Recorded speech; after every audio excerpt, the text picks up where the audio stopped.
Carla, and welcome to another episode of In a Rush. In this video, we're going to show you how to book a delivery partner. We'll keep it quick and easy because who knows, you might be in a rush.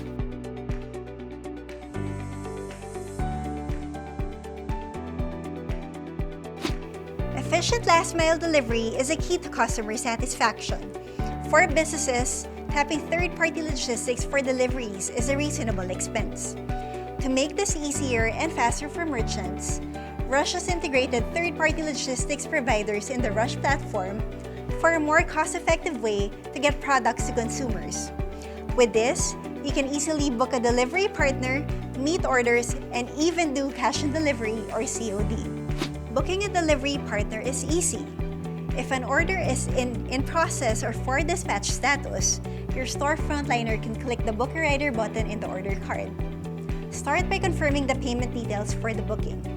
The third-party logistics provider will fetch the location pinned by your customer, so your frontliner just needs to press Book Now to start looking for riders. Once a delivery partner has been assigned, the partner's contact information will be available. Now, all you need to do is to wait for the rider to collect the order from your store and deliver it to your customer. At Rush, we strive to bring merchants closer to customers. And with this feature, it's easier for merchants to meet on-demand orders and make their customers happy. This has been Carla, and thank you for tuning in to In a Rush.